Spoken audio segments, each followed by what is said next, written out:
Bonjour, je suis trop honoré de vous retrouver en ce jour, en ces instants encore à nouveau. Je sais que c'est un jour nouveau pour nous. Comme David a dit, je suis dans la joie lorsqu'on me dit allons dans la maison de mon Père. Il y a une chose qui a toujours attiré mon attention, comme je dis toujours aux enfants, aux fils de Dieu.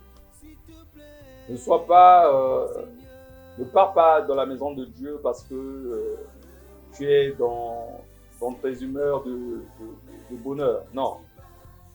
Mais parce que la plupart des enfants de Dieu partent à l'église quand ils sont en bonne humeur.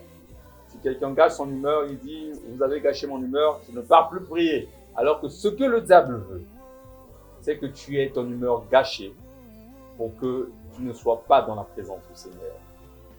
Voilà pourquoi David a dit « Je suis dans la joie lorsqu'on me demande d'aller dans la maison de mon Père. » Voilà comment aujourd'hui, après avoir reçu ce message par le biais du Saint-Esprit, j'ai entendu la nuit, le Seigneur m'a parlé. Il m'a dit « Ouvre-toi à moi ». Moi je dis « Seigneur, comment m'ouvrir à toi? Est-ce que je ne suis pas ouvert à toi ?» Il dit « Tu comprendras ». Et le thème dont je vous parlerai ce matin, ce sont les secrets que regorge l'onction. Vous savez, lorsque je vous poserai la question de savoir c'est quoi l'onction, d'autres me diront c'est l'huile que l'on dépose sur la tête. D'autres encore me répondront que non, l'onction c'est le fait de prier pour les malades et de propulser les gens lorsque vous parlez, lorsque vous priez. C'est ce que les gens se sont fait comme idée sur la question de l'onction. L'onction n'a rien à voir avec tout cela. Vous savez, dans les secrets que regorge l'onction, il y a ce qu'on appelle l'enseignement, qui est le but ultime, le but principal sur la question de l'onction. Vous allez me dire comment l'enseignement? Le livre de 1 Jean, chapitre 2, 27 au verset 28 nous dit « Pour vous, l'onction que vous avez reçue de lui demeure en vous. Et vous n'avez pas besoin de vous qu'on vous enseigne. Mais comme son onction vous enseigne toutes choses,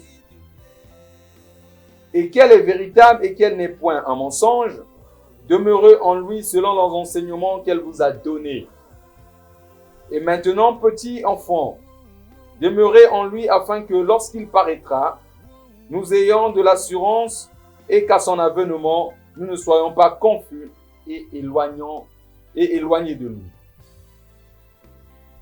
La Bible nous dit que l'onction que nous avons reçue a fait en sorte que nous puissions demeurer en Dieu et que le Seigneur demeure en nous parce que ce que l'onction que nous avons reçue nous a communiqué son enseignement. Un homme qui a de l'onction, c'est l'homme qui est enseigné. C'est l'homme qui a reçu l'enseignement de Dieu. Vous savez, j'ai aimé la chanson d'un homme de Dieu qui a parlé sur le parcours de sa vie. Mais dans son message, il disait qu'il a eu à poser des actes indécis. Même ses proches amis l'ont rejeté. Les gens l'ont jugé parce qu'il était tombé au plus bas. Il a dit même son église l'avait rejeté. Mais lorsque le monde l'a rejeté, à ce moment, Dieu s'est décidé lui-même de devenir le pasteur de sa vie. Parce qu'il n'y avait plus aucun prédicateur pour le plus prêcher la parole. Parce que les gens l'ont qualifié de pécheur. On l'a banni de l'assemblée de Dieu. Ils ont oublié le principe clé de Dieu. Il dit, aime ton prochain comme toi-même. Car celui qui couvre une faute cherche l'amour. Mais l'Église l'avait abandonné. Mais il y a un homme qui ne l'a pas abandonné, c'était Dieu. Lui, il dit, je suis le bon berger. Il dit, je suis le bon pasteur. Celui-là qui donne sa vie pour ses brebis.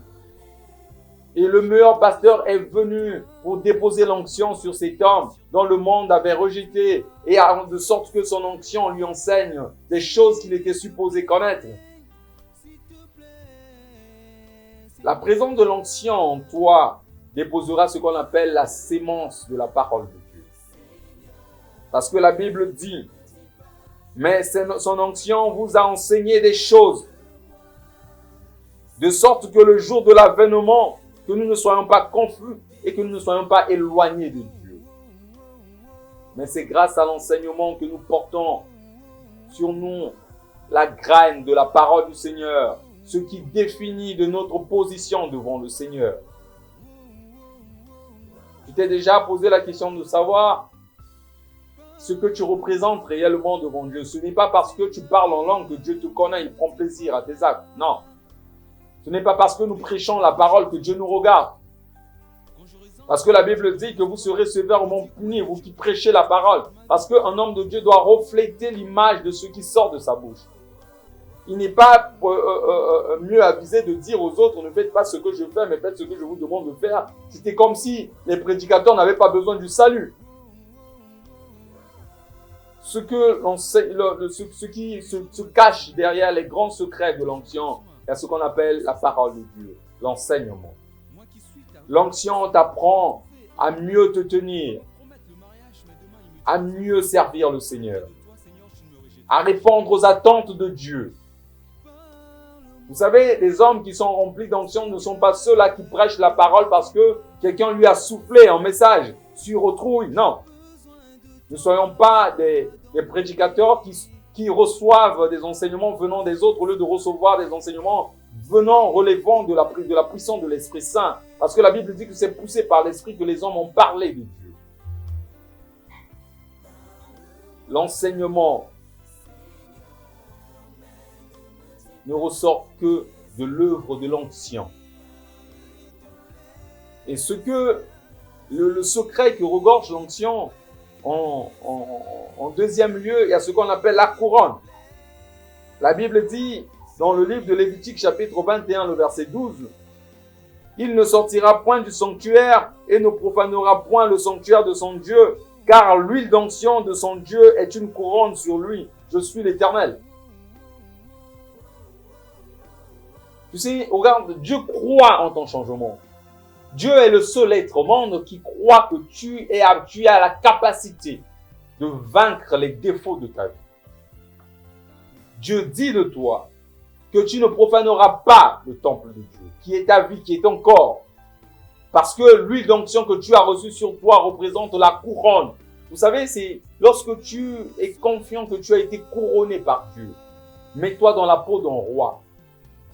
Un roi veille sur sa personne, même sa démarche. Parce qu'il ne voudrait pas que sa manière de marcher, ni sa manière de parler, fasse usage de moquerie ou de débat. Non. Essayez d'observer les présidents de la République. Lorsqu'ils marchent sur le tapis rouge, vous avez vu avec quelle aisance ils marchent parce qu'ils sont confiants, ils sont présidents de la République. C'est la couronne qui est sur toi, qui représente l'huile que tu as reçue. L'onction de Dieu en toi doit te donner de l'assurance pour que tu ne te trompes pas, pour que tu saches que tu fais partie du plan de Dieu. Je ne me laisserai pas asservir par quoi que ce soit. Même si la tentation est là, mais la tentation n'a aucun pouvoir sur moi, n'a aucune influence sur moi. Je dis qu'il ne te mettra pas à l'épreuve de sorte que tu succombes à ton épreuve. Non. Lorsque la tentation est là, tu dis arrière de moi toute mauvaise pensée. Car je suis couronné, non pour asservir le mal, mais je suis couronné pour être au service de Dieu. Parce que ceux qui portent la couronne sont des exemples, ils sont le miroir pour les autres. Dieu dit de vous, vous êtes le sel de la terre. Donne le goût à ceux qui t'observent, afin qu'ils deviennent comme toi. Donne le goût à ceux qui t'entendent, afin qu'ils abandonnent leur mauvaise vie et qu'ils disent, moi aussi je veux expérimenter ces dimensions comme l'a fait mon frère. Je ne veux pas que tu sois captivé par ce message pour que tu deviennes comme moi. Non. Je ne t'exhorte pas pour que tu suives mon exemple, mais je t'exhorte pour que tu suives l'exemple de Jésus. Parce que l'apôtre Paul a dit, ne soyez mes imitateurs parce que je le suis du Christ. Il te dit simplement d'imiter la manière dont lui imite Christ. Il n'y a pas plus meilleur exemple que le Christ. Si tu cherches l'onction, reçois la couronne qui va avec l'onction. Quand tu aspires à l'élévation, commence à marcher comme les gens élevés. Non. Vous savez, celui qui a l'onction en lui, ne gère pas les ragots. Il n'est pas là dans les ondits. Non.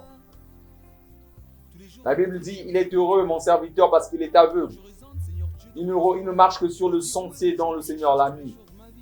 Soyez comme Habakkuk qui dit, je me mets debout devant la tour et j'attends la venue du Seigneur pour que lorsqu'il passera pas sur ce chemin, qu'il me trouve à la place où il m'avait laissé. Le jour où le Seigneur reviendra, je t'exhorte que tu restes à l'endroit où le Seigneur t'avait choisi. Toujours sur le même volet, dans les mêmes secrets, le dernier secret, c'est ce qu'on appelle la sanctification. La présence de l'onction de Dieu dans ta vie te rendra sanctifié. Si tu dépendais du péché, tu ne vivras plus dans le péché. Parce que la parole du Seigneur dans le livre de Lévitique chapitre 8, maintenant au verset 12, il est écrit, il répandit de l'huile d'onction sur la tête d'Aaron éloigné afin de le sanctifier, pour le rendre pur devant Dieu. L'onction te rend pur aux yeux de Dieu. Et tu deviens comme une brebis sans tache. Ne cherche pas l'onction pour opérer des miracles, non. Vous savez, l'opération des miracles fait partie des promesses de Dieu pour tous ceux qui ont confessé son nom. Voilà pourquoi il a dit, voici les miracles qui accompagneront tous ceux qui auront cru. Parce que, vous savez, la propulsion des gens, lorsque vous imposez, ça revient de la croyance, de la foi que tu as, qui n'a rien à voir avec l'onction. Or que l'onction ne t'enseigne que la volonté de Dieu, la parole du Seigneur. Il te fait porter la couronne et te rend pur devant Dieu. Maintenant, je t'exhorte, mon frère, à prier avec moi. À dire à ton Dieu, Seigneur, hier, jadis, j'étais dans le porte-à-faux, dans une confusion à flot sur les questions qui relevaient de l'onction. Qu'est-ce que c'était réellement? Mais aujourd'hui, Seigneur, je veux que tu répandes ton onction dans ma vie, afin que je sois enseigné, afin que je porte la couronne de gloire, la couronne des gens mis à part, et que je sois sanctifié. Sanctifie-moi, Seigneur, afin que je sois digne de porter ton nom. Seigneur, que je sois pur à tes yeux. Par le nom puissant de Jésus-Christ, nous avons ainsi prié et nous disons Amen.